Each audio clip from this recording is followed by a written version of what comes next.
You know, the park is open all year round and has special seasonal displays. Now, railroad photography is an aspect of a hobby which interests many people. Guest correspondent Karen Pride caught up with one such individual and discussed his twin interests in railroading and photography. Over the years, railroad photography has been a means of capturing the emotional and historical aspects of railroading. With me today is Greg Morose, one of the leaders in the field. Greg, how did you become interested in this work? I've always been interested in railroads ever since I was a child. I grew up near the railroad. My grandfather worked for the railroad, and I've been a model railroader since I've been 10 years old. When I went to college, I joined a society that exposed me to slideshows and the photography aspect of railroading. And so I went and bought a camera and started taking photos.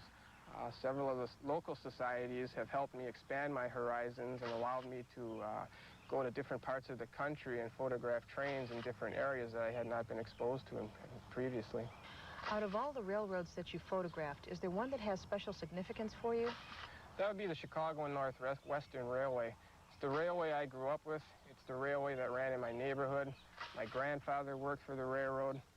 They had a wide variety of motive power that they used long after other railroads had abandoned it. They also had a wide variety of operation, from mainline running to the iron ore railroads up in the Upper Peninsula of Michigan and the branch lines that they had throughout the Midwest. All these aspects have are combined to make it my favorite railroad. How easy or difficult is it to select subject matter? I find that there are 4 elements that are involved in selecting subject matter. First would be what Mother Nature has to offer as far as scenery goes: bridges, mountains, valleys, rivers. The second would be the railroad itself, the uniqueness of the railroad, its motive power, how rare the trackage is, how little or how much a train would run on it. Third would be what I consider special effects, night photography, the weather conditions, the seasonal conditions, things of that nature. And fourth is just plain old lady luck, being at the right place at the right time. You take a different approach to railroading as a hobby. What is it about trains that you find so visually appealing? I think that railroads provide many unique photographic opportunities due to what I consider the classic confrontation between man and Mother Nature. Mother Nature provides the scenery and the weather. Man provides the machinery to conquer these elements. Quite simply, railroads put on a good show, and I don't think it's matched by any other form of transportation. Do you have any favorite photographs? Yes, I've chosen 4 to represent the various seasons of the year.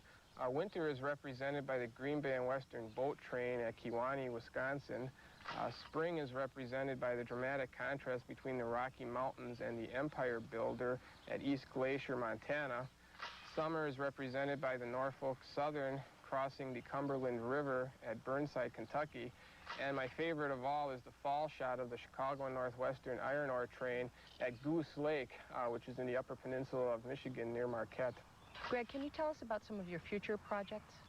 Well, with my interest in iron ore railroads, I would like to get up to the Duluth area to photograph some of the railroads up there that carry iron ore. I'd also like to get out to the Pacific Northwest and photograph trains in that area, along with the New England states, Maine and Vermont. As you can see, this type of photography documents railroading not only as a hobby, but as a way of life. Greg, thank you for sharing your special art with us. Thank you. For Tracks Ahead, I'm Karen Pride.